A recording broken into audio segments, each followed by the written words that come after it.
So for our audience, this is Ed Reether in the B-Zone world and Brad Reynolds in the great tradition world of um, global wisdom. That is the sub parts of the title of your book that we've been talking about, Yep. which is about the guru tradition.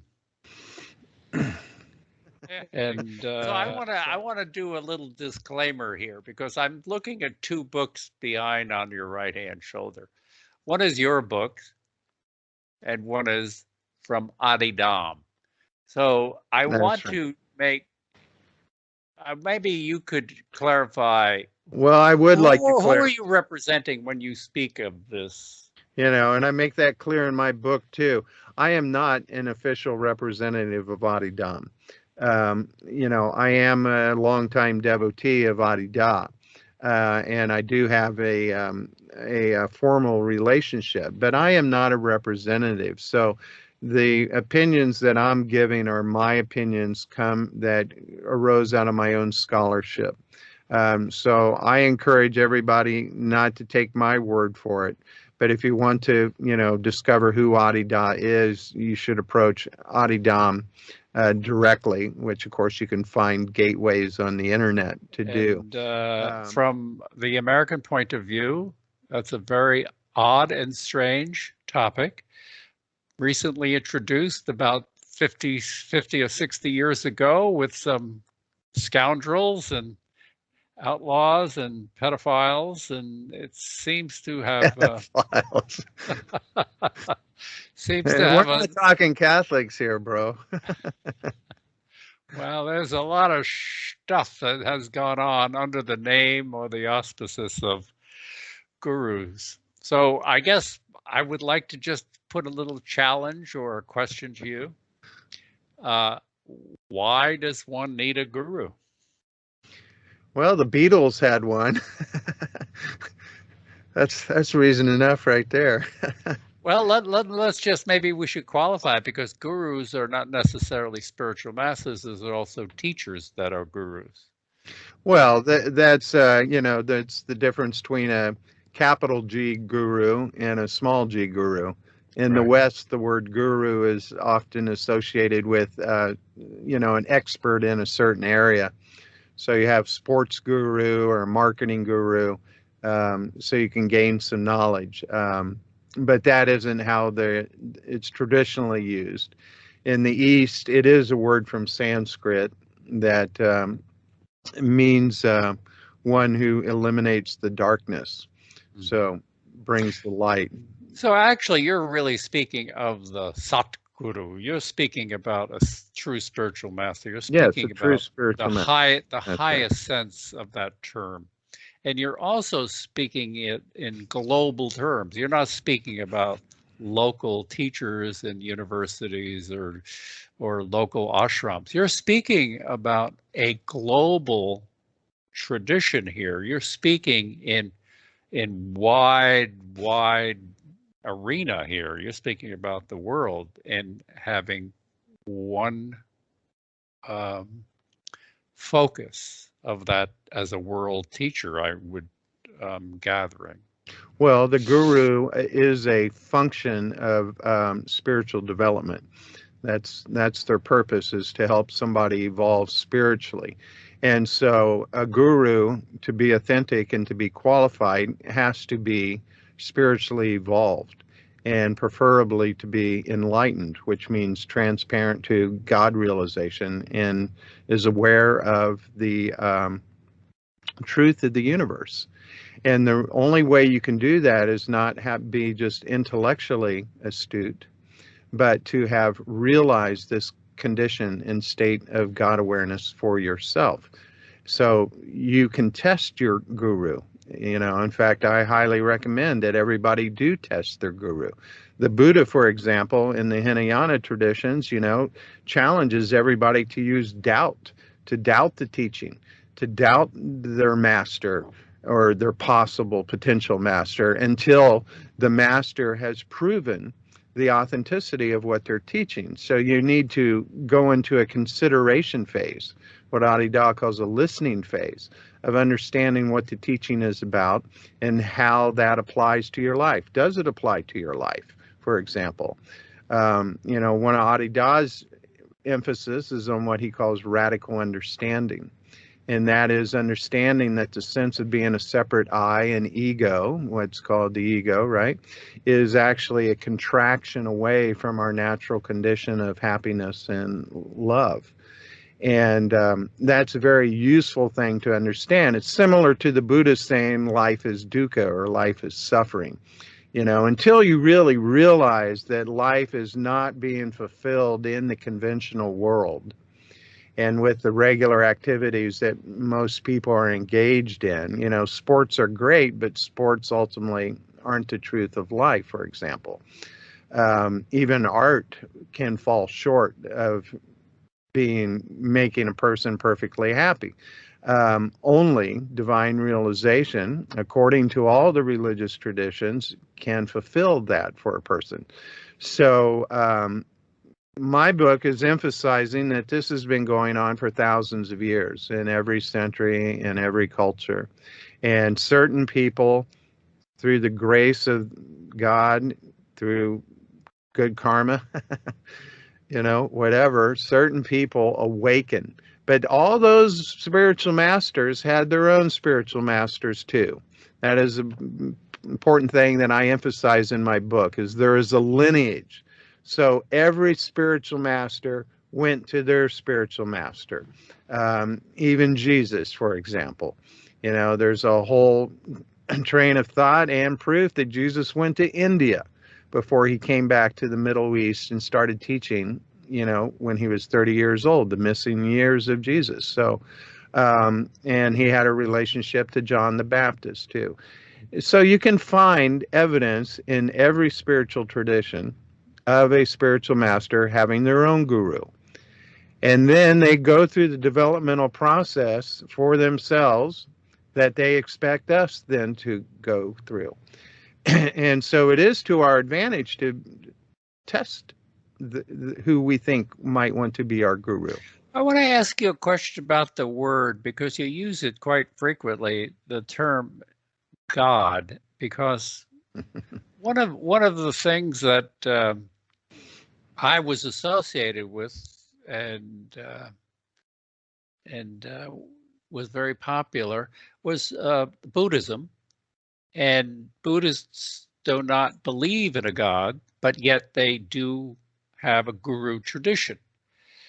So if I were to follow your line, then, you're speaking of a God. But in the Buddhist tradition, there isn't a God, but there is a guru who transmits an awakening. So maybe if you could kind of put those two together. Yeah, sure, exactly. Well, God is a Western term, and it is loaded because people have their own interpretations of what God is. That is for sure. And I use it because I have found a more esoteric meaning behind it. The Buddhist tradition says there is no great deity like a creator God. For them, what you could call God is the essence of the universe itself, which is consciousness, which is light, what they call the Dharmakaya Buddha, the actual essence or Buddha nature, right? And the Western mystics, even within the Christian tradition, at some point realized that the God is actually a transcendental presence. It isn't a parent-like figure saying, you must do this, you must do that.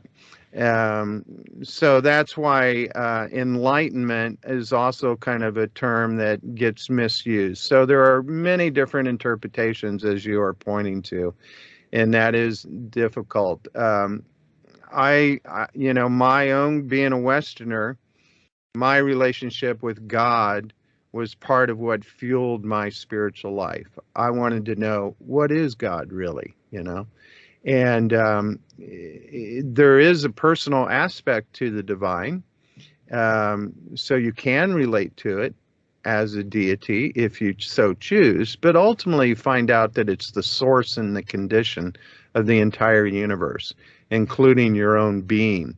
And ultimately, it is a presence, it's a spiritual reality. And that is what the spiritual master realizes. I think Advaitayana uses the term not only God, but he also has a trinity of God, truth, and reality. They all seem to be signifying the same thing. Yeah, though he wouldn't say it was a trinity, he also uses conscious light. I always liked his term radiant transcendental being, which shows the radiant power of God, but also the fact that the divine, in fact, the divine could be a better word for it since it doesn't tend to imply a deity.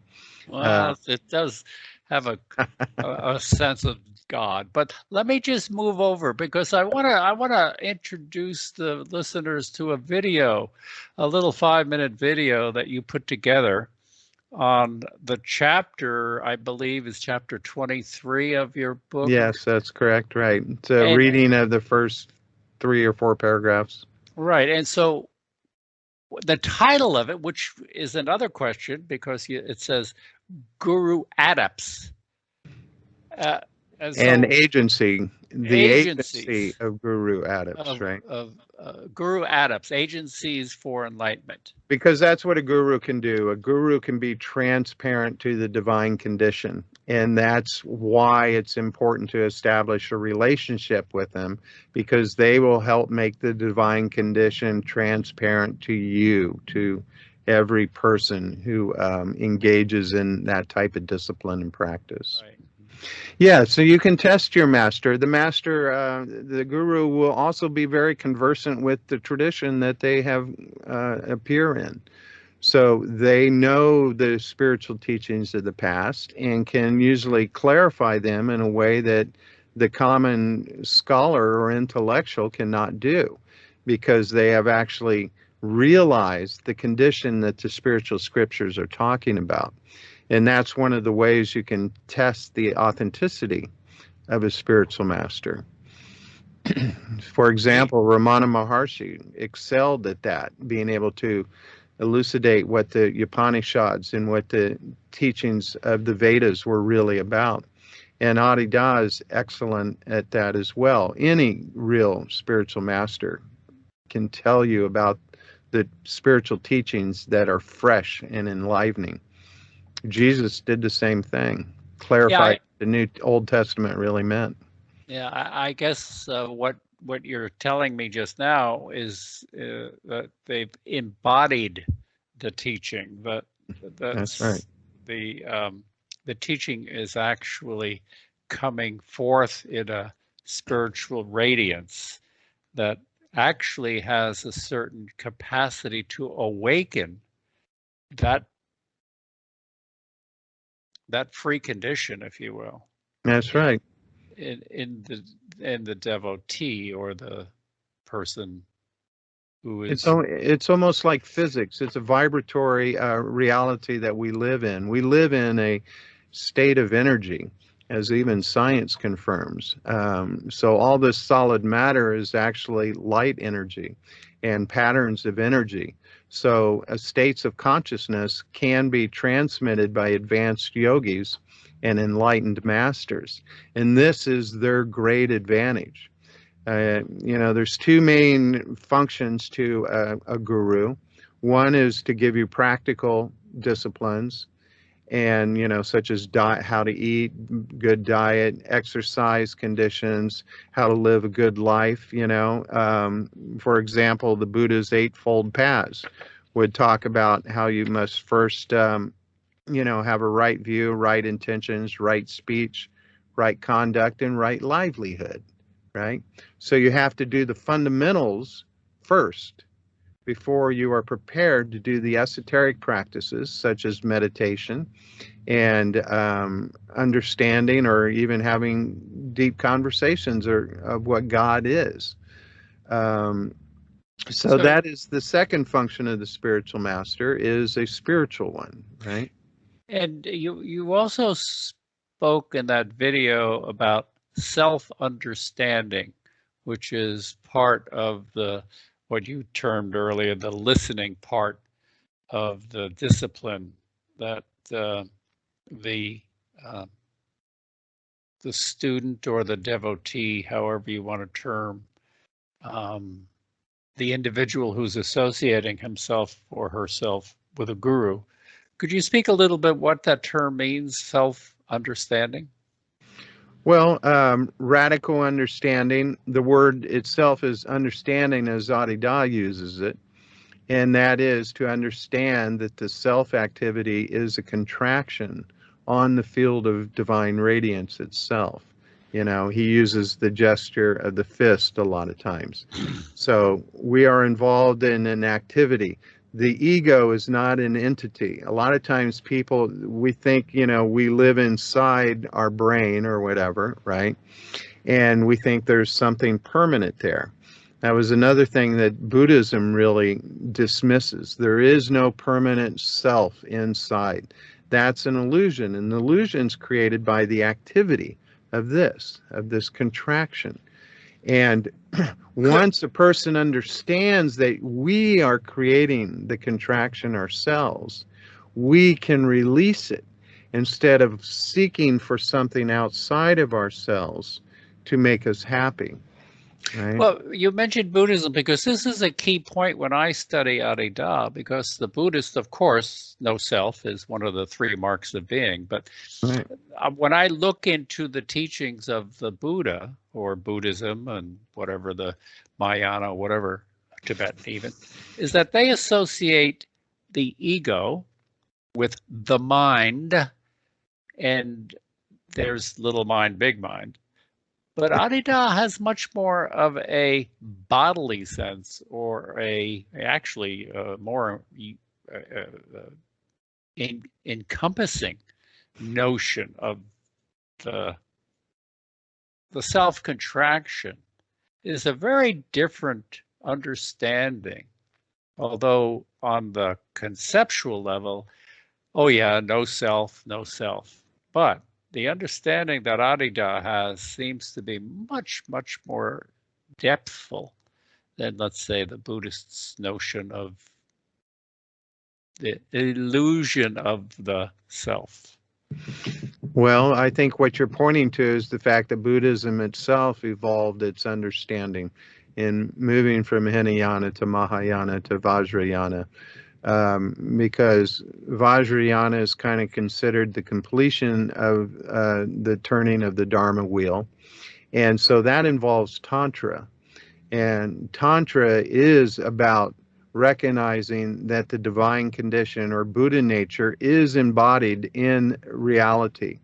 And so the body is not to be shunned and turned away from, like a lot of ascetic practices, especially in the Theravada or Hinayana tradition, would tend to do. But at the same time, and Advaita's like this too, you know, he says mindless embodiment, right? First transcend the mind, not the body, because the body is the natural condition that is incarnated in this divine realm right now. So it's not something that needs to be turned away from. However, it is something that needs to be disciplined. And that doesn't mean that self-indulgence. That's why people that use Tantra just as an excuse to have, sexual relations is an abuse of how Tantra was really taught.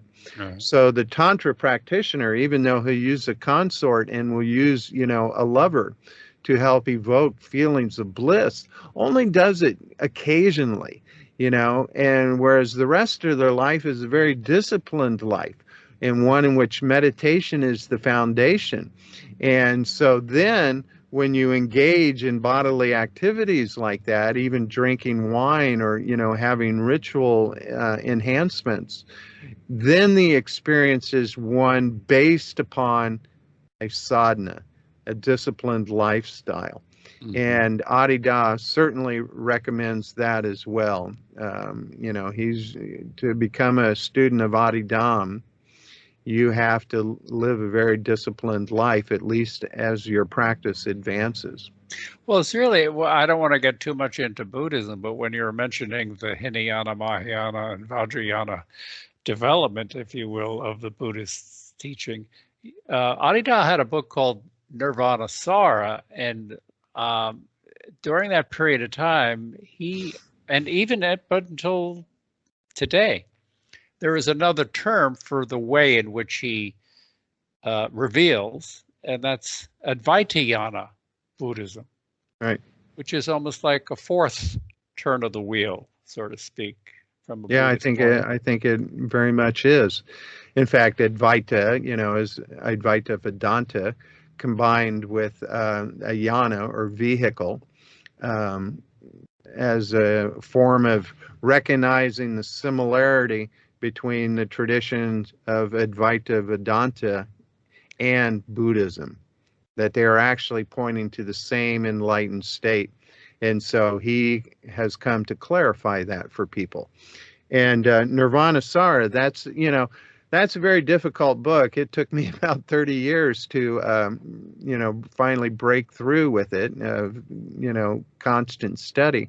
And I use it a lot as a source text for my book, because some of his clarifying comments are just exquisite. No other scholar has so penetrating, the difficulties in understanding and creating a unity between Vedanta and Buddhism. And it finally dawned on me. See, one of the big things that they talk about in advanced Buddhist studies is nirvana and samsara are the same, the one taste. Whereas we all know by definition, nirvana and samsara are total opposites, because samsara is the state of suffering that human life tends to exhibit, whereas nirvana is release from all that suffering. So they look like two opposites. But the advanced Buddhist, from the state of realization itself, from enlightenment itself, realizes that even this realm of suffering is divine. It is nirvana. And so Adida actually combines the two terms, nirvana, sara, nirvana, samsara, see?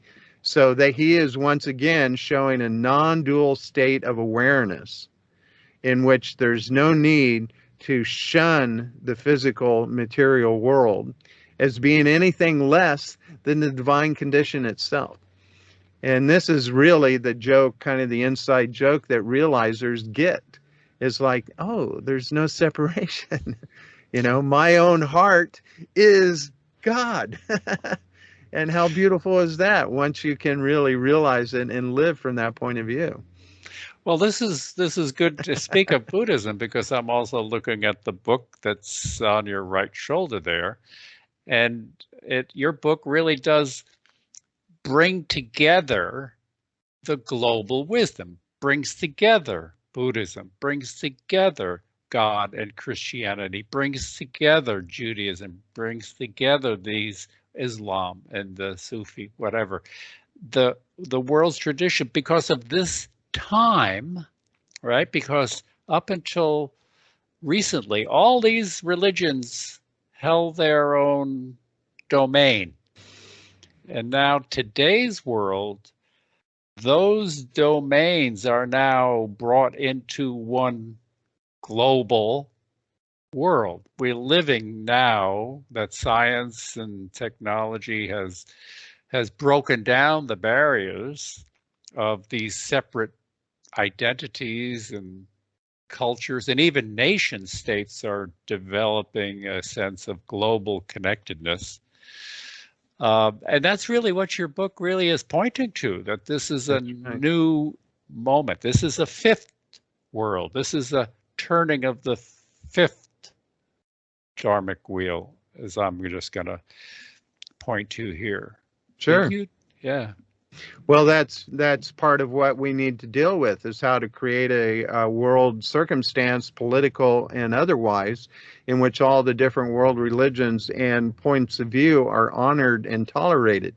Whereas in the past, there has been a tendency for one religion to want to dominate the geographical area that it's in.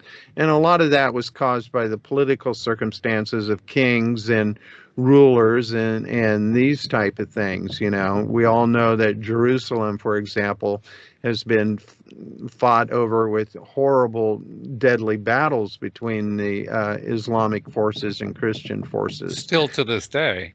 Still to this day. And one of the science or the democratic effort of the Western Enlightenment has entered the situation and tried to create, you know, the separation of church and state, which actually allows for diversity. And one of the things that the founding fathers of the United States, for example, realized is if you allow diversity, that actually gives the person religious freedom to choose the religion that you want to practice and this type of thing. And but then you have the thing like the perennial philosophy, which is something that recognizes that yes, there are all the different world traditions, but in their essence, they're really talking about the same thing, and that is love and recognition of a divine source to all of reality, and that, you know, it's good to exercise compassion and tolerance to all beings. So really, it's only that contracting ego that turns away from the conditional love. That's what's engaging in the wars and even using religious doctrine to corrupt it for their own advantage. As we see a lot of times, for example, in the Islamic terrorist, or even in the United States, when Christianity is used as an intolerant attitude to people that aren't white or, you know, believe in a certain set of principles. All right. So, well, I want to jump to specifically Adida because okay, because he sets himself up as a global teacher, a world friend. Right, and here's where the integration seems to be a little bit of not fully understood, because it seems on the face of his self-revelation that he's putting himself on top of all these other religions.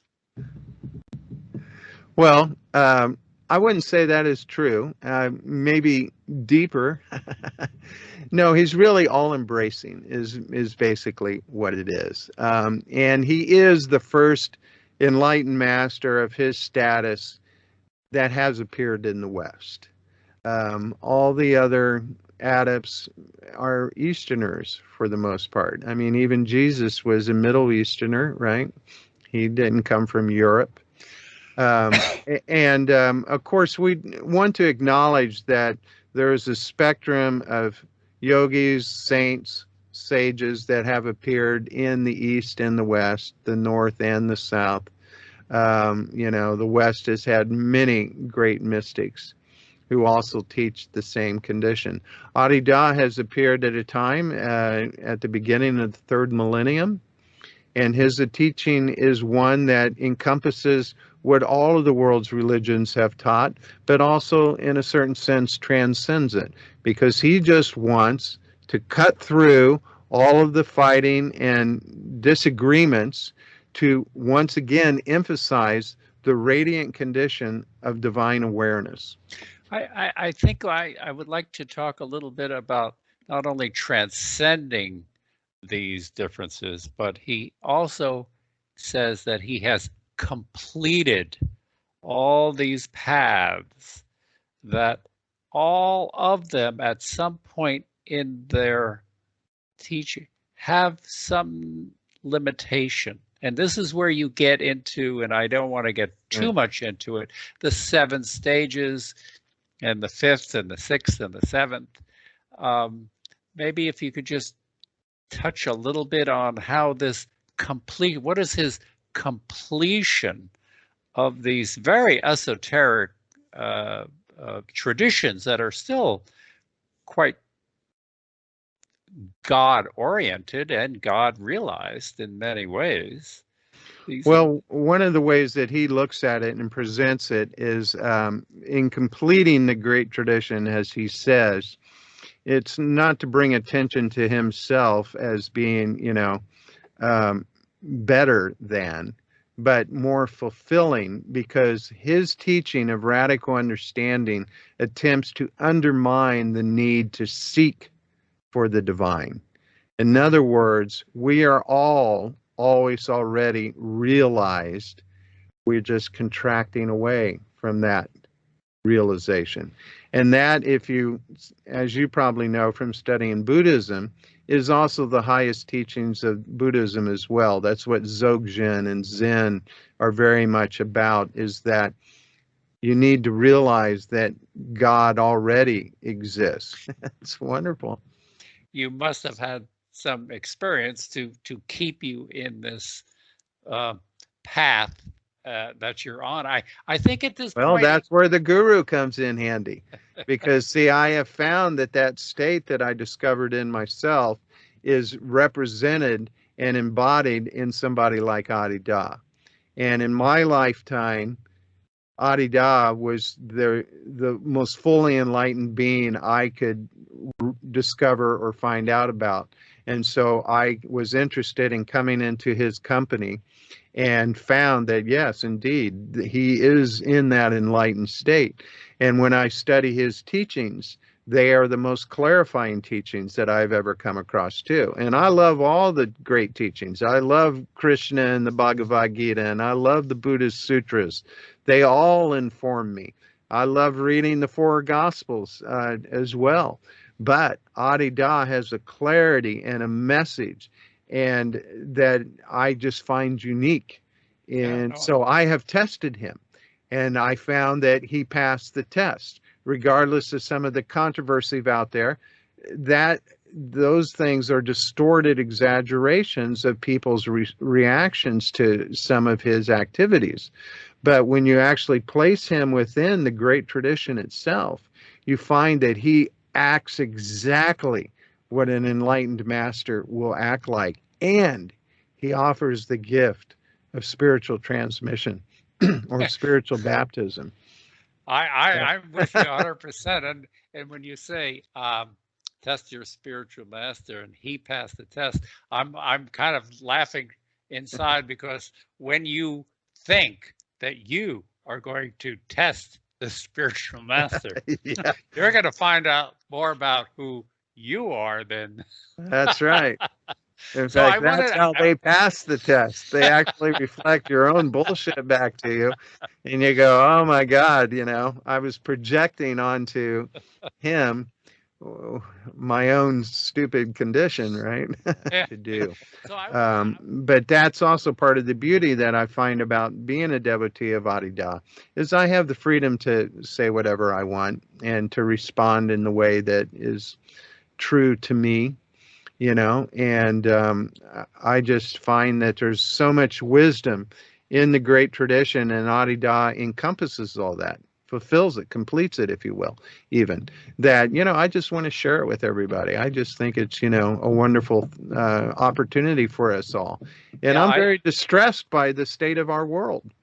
And I really believe guru yoga and satsang, or developing a relationship with authentic spiritual masters, is the only way to ease the tension between all the world religions and between the political factions of the world. Because ultimately we are one human race, united in heart and body. And even though the mind confuses everything, we are a unified reality, and we need to start acting like it. And most people intuit that. Most people, know that, but have difficult getting there, once again, because of this self-contracting activity. I think that video of yours that I will put out on this interview, really does call people to understand all these different traditions that are all speaking about the same divine or reality or truth, the unifying principle that science has demonstrated today, and they're still trying to find the the God genome, the Yeah, the unifying. God particle, right? Right. Well, that's it. Science will never be able to find that in the material realm until they realize that it is the material Well, they realm. can't even find it in the energy world, the non-physical You world, know, and but now they're. that's the problem with science. It reduces everything down to physical matter.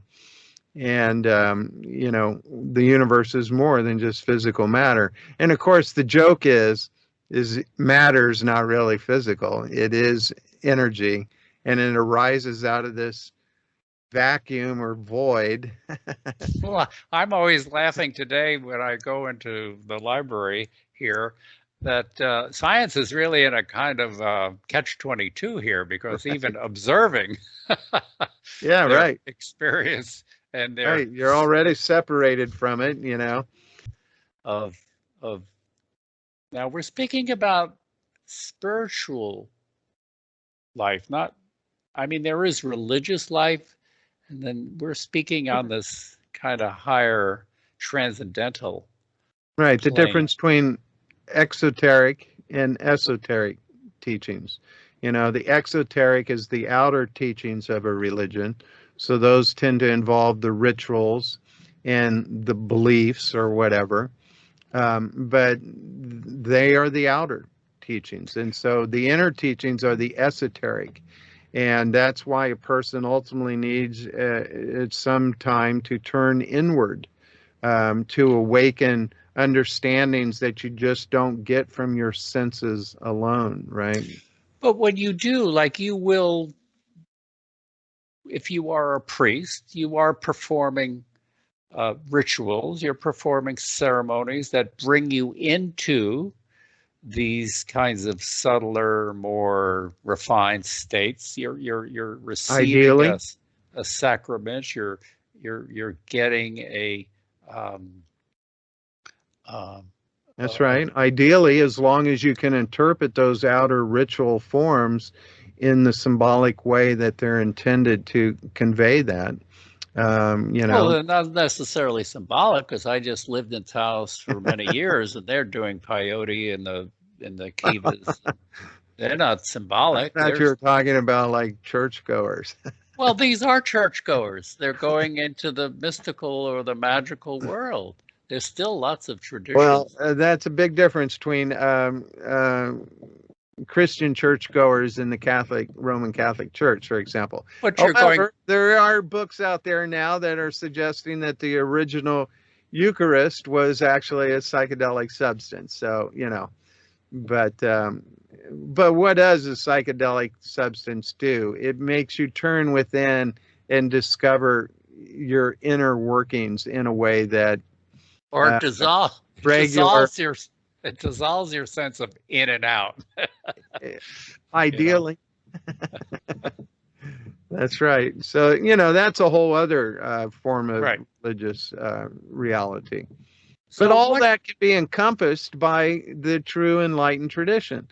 You know, enlightenment and true spirituality turns away from nothing. You know, it has to understand all human experiences and take them into account.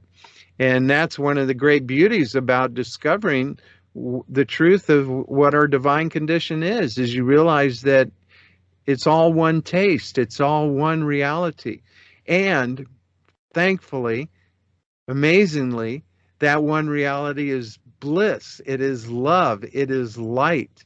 It is a very positive thing, which is why when a person experiences it for themselves, they go through a positive transformation.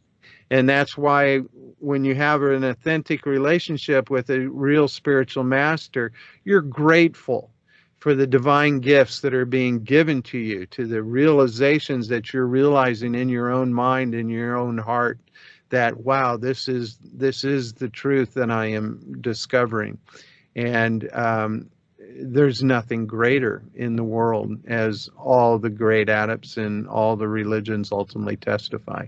There is nothing greater than discovering the divine reality for yourself and realizing that it is love and it is bliss and that it is eternal beyond all phasing separate conditions, right? Because I think your book does an enormous breakthrough, because I think it's probably the first. I mean, there's a number of books that are books of Leela books, right, but ones that can really bring in the conversation, to bring in the other traditions. Your book is the first that brings the, I will call it an invitation to have a dialogue. Yes, that's right. With, yes, and so that's what I hope to be doing for the next several years, is getting involved in that dialogue with like-minded people, because our civilization, our world civilization, is at a critical moment in which a new adaptation and a new point of view needs to arise, to save the planet, the actual condition of nature herself, but also to create a more compassionate and tolerant embrace of differing worldviews, realizing that we're all arising from the same condition of love and happiness, and that's what we need to exercise. And our political leaders need to start exhibiting this condition as well. But it just doesn't happen through an intellectual conversion. It has to be based upon true spiritual life, which involves real practices and real meditation. And you will only learn these type of techniques and practices from an authentic spiritual master. And that's why I encourage everybody to go find the spiritual master that works best for you. But definitely find one, be open to it, and don't reject them. Even though, there might be some bad names out there, or, things you don't understand. Traditionally, a spiritual master has always been needed to teach people about real spiritual life. And so I encourage everyone to go find a guru that works for them, because we all need to continue to develop, right? Right. It's a good thing to do. And then all the other activities of life, are undertaken in a state of more equanimity, in, where you're not needing your job to be fulfilling because you're fulfilled within, that type of thing, right? Mm-hmm. So your sports teams lose. You can get over it. So I was wondering so I want to thank you very much. I know you have a busy schedule, as I do also, and I want to thank the audience for staying with us during this discussion. So I hope to have another time together with you to speak more about your book and what we've been speaking about, because we're only touching the surfaces of a lot of these topics. But I want to thank you very much for your time, and hopefully we'll have another time together. Yes, thank you, Ed. I really do appreciate it, because your questions are really fantastic, and you have a deep understanding and sympathy with what I'm trying to do. And so it feels like an authentic dialogue. So very grateful, and thank everybody for watching. I really appreciate it. And I hope you find reading the book to inspire you to take up spiritual practice and find that spiritual master that, will help open your heart. Right? All right. Thanks, Ed.